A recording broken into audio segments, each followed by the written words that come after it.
400? 400. 400.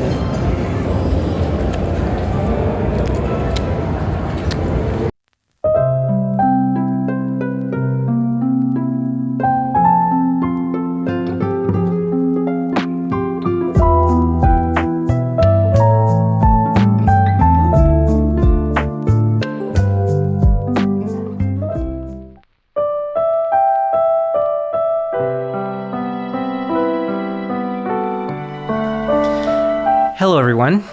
As you may or may not have noticed, it's been a little while since my last episode. I took a bit of a break. Some of you have messaged me or left me comments asking where I've been, if I'm okay, when's my next video coming, and thank you guys so much for having any interest at all and for checking in on me.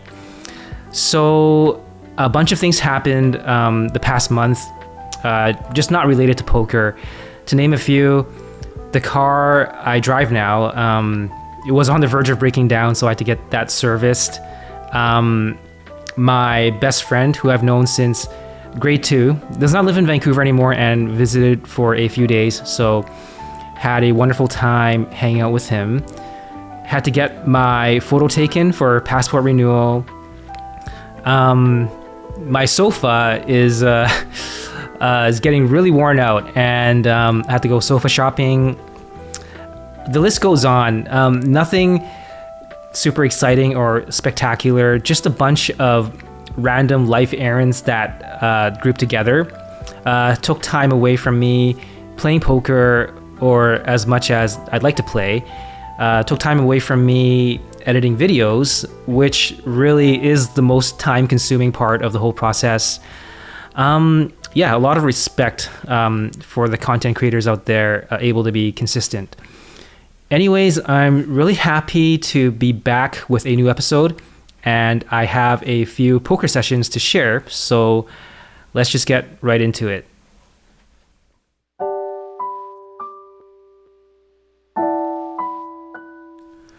My first session this episode is at River Rock, playing 1-3.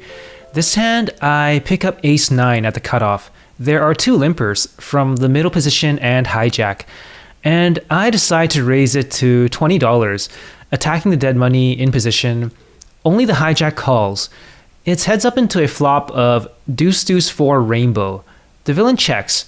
Pretty dry board that likely doesn't connect with either of us. I decide to c-bet for $15. The villain calls. The turn is the 3 of hearts.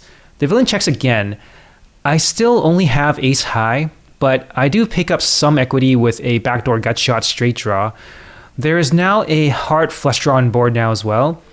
I also hold the ace of hearts, which is a card I can use to rep the nut flush if that becomes necessary on the river. I still have high overpairs in my range, more so than the villains. Generally speaking, a lot of river cards I can blast off a third barrel. I decide to size up and bet $70. If he just calls, I am setting up for an all-in jam on the river on some cards. I don't think trips or a straight can flat call the turn here. And the villain folds. This hand, I pick up ace-queen of spades at under the gun +1. Under the gun limps. I raise it to $15. The cutoff, button, and under the gun all call. It's 4-way into a flop of jack 8-6, 2 diamonds, no spades.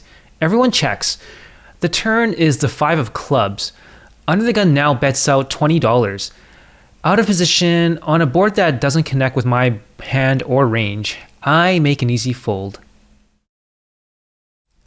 This hand, I pick up king jack of spades in the low jack position. Under the gun +1 and the middle position both limp. At this point, I have been quite aggressive, and I think it's pretty apparent to the table. The last 3 hands in a row, I think, I was the one to open raise preflop. So with 2 early position limpers, I decide to be cautious about the limp re-raise, a move that's pretty common in these stakes. With a really nice drawing hand that wants to see the flop, I limp as well. The hijack raises to $15. Everyone folds except for the big blind and middle position, who both call. With good odds and closing the action, easy call for me. It's four-handed into a flop of Queen 10-10 with two hearts. I managed to flop an open-ender, but on a paired board and unblocking flush draws, I don't plan on being too invested here if there's a lot of action. Everyone checks. The turn is a deuce, a brick. The big blind and middle position checks to me. I think for a bit. The hijack, who is the pre-flop aggressor, checked back the flop, so he's pretty capped here, unless he flopped a full house or quads. The other two villains, now having checked twice on a board with obvious draws, just are not likely to have 10x. My hand overall blocks some 10x and queen x combos. I decide that this is a good spot to take a jab. I could still rep trying to trap the aggressor on the flop. Also, unblocking the flush draw, if I do get called by one, I can potentially barrel on the river if the flush draw misses. I bet $45, and everyone folds.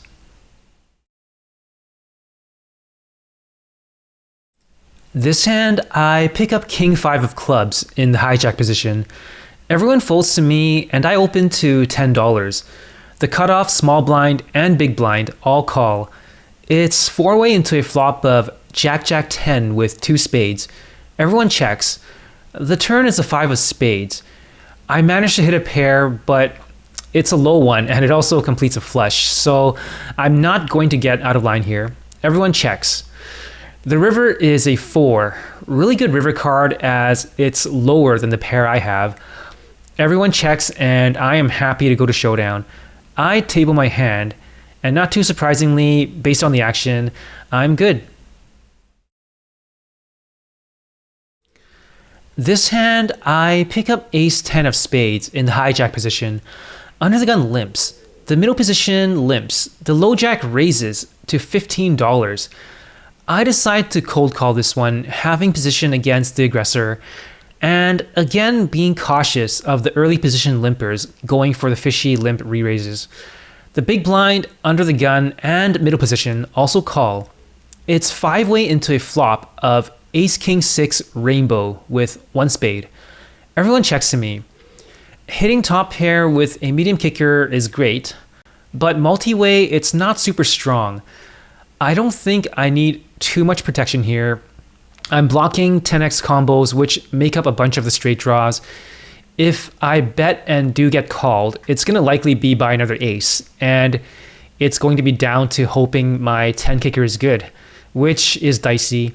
Limping with ace jack, ace queen, or even ace king at these stakes, not out of the ordinary. I'm likely in a way ahead or way behind scenario. I check back to pot control as well as underrep my hand. The turn is the 7 of clubs, introducing a flush draw and some straight draws out there. The big blind bets out $40. Everyone folds to me.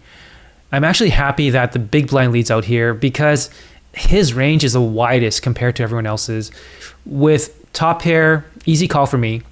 The river is a jack, which doesn't change anything. The villain bets again, this time for $50.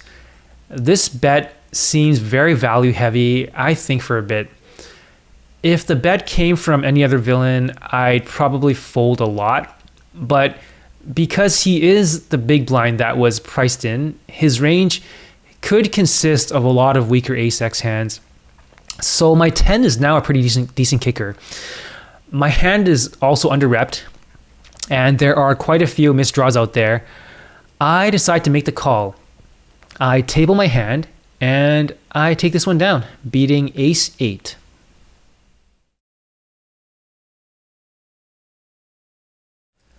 This hand, I pick up ace 10 of diamonds in the middle position. I open to $10. Only the button calls. It's heads up into a flop of 10-6-8 rainbow. Awesome flop hitting top pair. I c-bet for $15. The villain calls. The turn is a 6. I continue to go for value here, targeting weaker 10x hands like 10 jack, 10 queen, and even 8x combos that would make a lot of pair and straight draws here. I bet $25. The villain calls. The river is a king, which I believe is essentially a brick. unless he somehow arrived with king 10 or king 8 suited. I decide to go for one more value bet, targeting 10x or 8x. Don't think I can go too big though, because if he had those hands, the king is kind of a scare card for him that's in my range. I bet $45. The villain calls, we table our hands, and I lose this one to ace king. Well played, sir. This hand, I pick up king jack at the cutoff. The low jack and high jack both limp. Against two late position limpers, I decide to attack the dead money and raise it to $25. The button calls and the hijack calls. It's three-way into a flop of king 6-4, all clubs. Hijack checks to me. Very happy to hit top pair with the king, but on a monotone board multi-way, I check for pot control. The button checks back. The turn is the queen of spades, which doesn't change much, aside that I can potentially get some value from queen x now. Hijack checks. I now go for the delayed c-bet and make it $40. And everyone folds.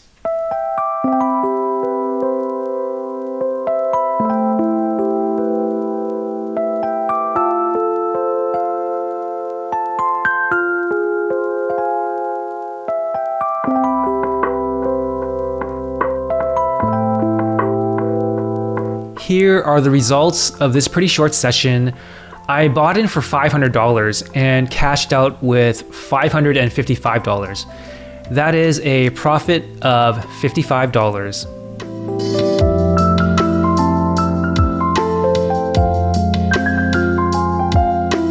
On a Wednesday evening, a few of my poker buddies and I decide to get together for a nice dinner at the Keg and then play the weekly freeze-out tournament at River Rock. We have Trevor and Mikey, and Jason, who has won a few of these already. After the yummy steak dinner, we head out as planned. I took a couple shots of my chip stack to show the progression, but I did not record any hands because due to the structure of the tourney, I was basically pre-flop jamming by level 3. Not super interesting. Trevor and I both made the final table, but we all busted out in the end.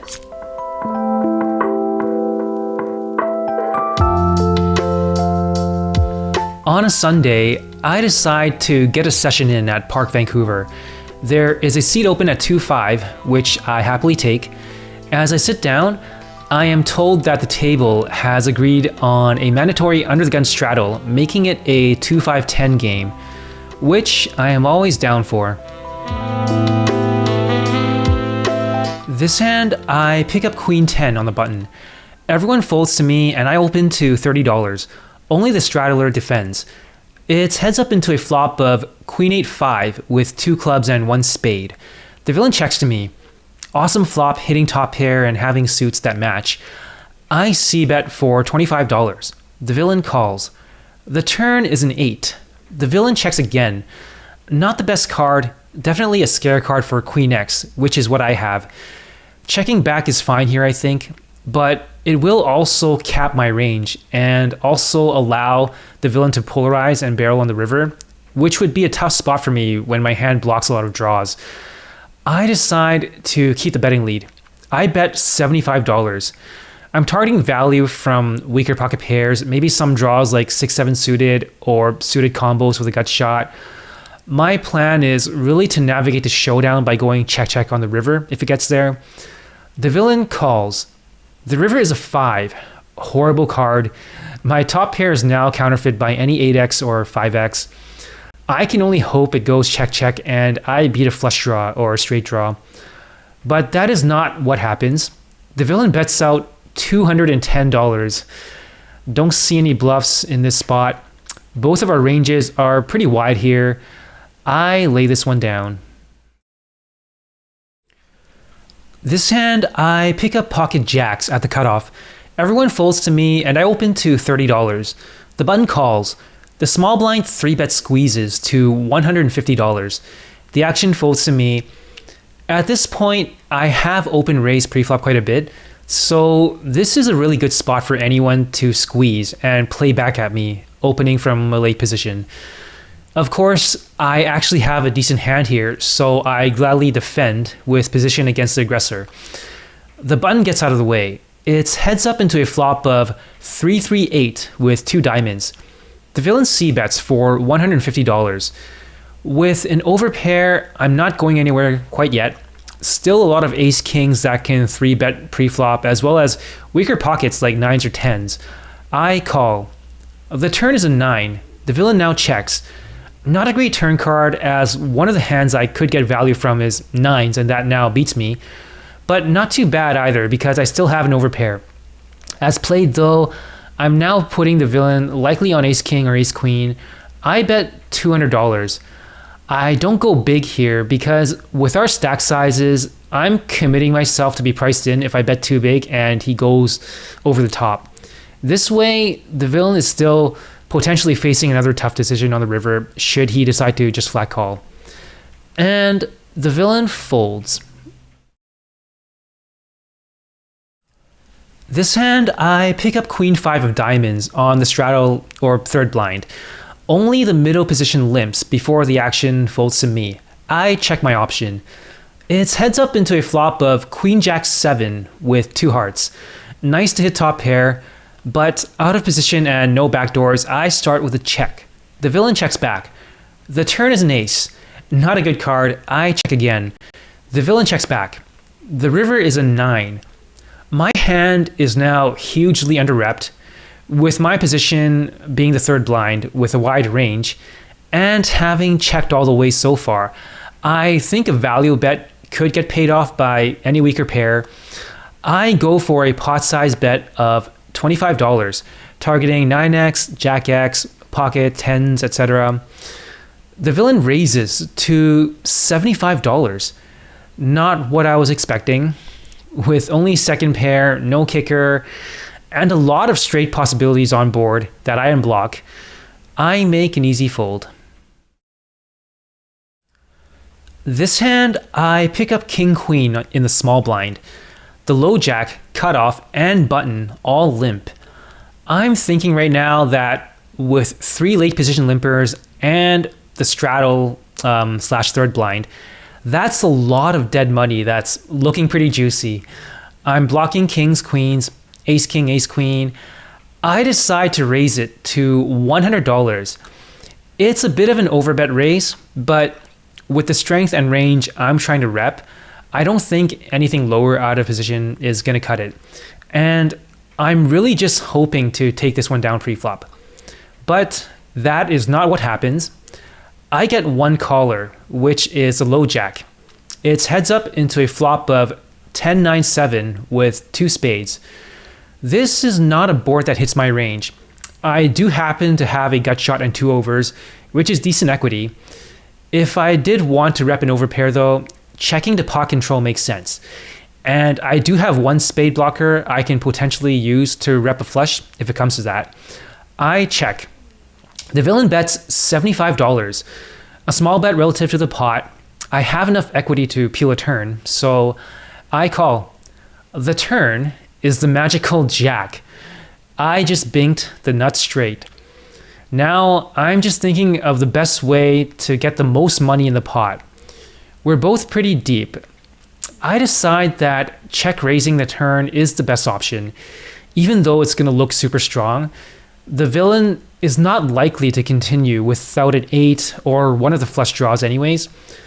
But one of those hands, in addition to any sets, is going to commit his stack by the turn or river if I check raise here, which is what I'm aiming for. I check. The villain checks back. The river is an offsuit 6. All things considered, pretty good card as it's essentially a brick. I still have the nuts. Doesn't look like the villain has much though, so checking here to let him bluff is fine, I think. But I do think that this board will get checked back a lot if he has any showdown value. With my hand, I can rep ace king or a missed spade draw. With my image, I think polarizing here is the way to go. I go for a slight overbet of $400. The villain does not snap fold, which is great news. He is visibly frustrated at this bet and even says out loud, "What a river card." I'm just thinking, what does that 6 on the river change? Did he make a weird 2-pair or hit a set of 6s?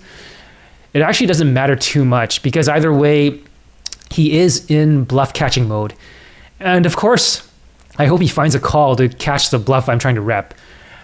After some tanking, he does find a call. We table our hands and I beat pocket 6s for bottom set. Very unlucky river card for him, as he likely would have gotten away with any other card.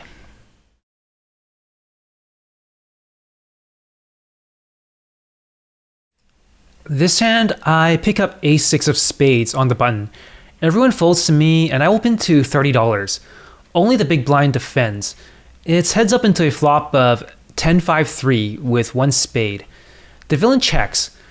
Got ace high with some backdoors. I c-bet for $25. The villain check raises me to $125. Really strong check raise. Even though I have position, my hand doesn't have quite enough equity, especially when the villain is not that deep. I make an easy fold. This is the last interesting hand of the session. A few players have gotten up and left. We are shorthanded and have decided to revert back to 2-5 with the straddle being optional. I am in the big blind with pocket 10s. Under the gun +1 opens to $15. The hijack calls. The action folds to me. I call to close the action and set mine. It's 3-way into a flop of queen 9-5 with 2 clubs. I check. +1 c-bets for $20. The hijack folds. Not too bad of a flop. There's only 1 overcard and I unblock flush draws. I call. The turn is an 8. I check again. The villain continues to bet, this time for $60. At this point, I'm narrowing his hand down to queen X or flush draw. I do pick up a gut shot here and block the nut straight. So there are a number of ways to potentially win the pot here, with a showdown, a bluff, or hitting my outs. I call. The river is a 9. I now think for a bit.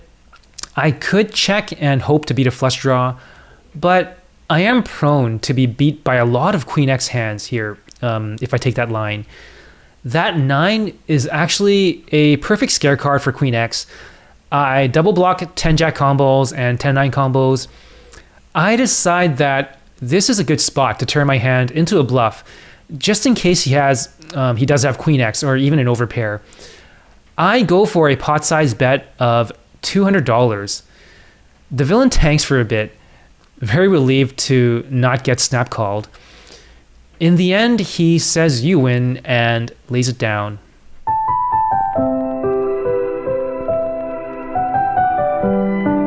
Shortly after, the table is on the verge of breaking, so I just rack up after another short session. Alright, recording from Parq Vancouver right now. I just finished my 2-5 session and I'm gonna give you guys the results. I bought in for $1,500 and I cashed out for $2,190. So that's a profit of $690. Yeah, so it's a pretty good session, I'd say. There were a few interesting spots. The hand that really got me paid was a really lucky one where I hit a gut shot and then the villain rivered a set. Yeah, so really unlucky for him. And I have to say, as I sat down, there were immediately like a couple players who recognized me and then just congratulated me for hitting the bad beat. And so that was really nice of them. And that is it for this episode. I hope you guys enjoyed it and hope you guys look forward to the next.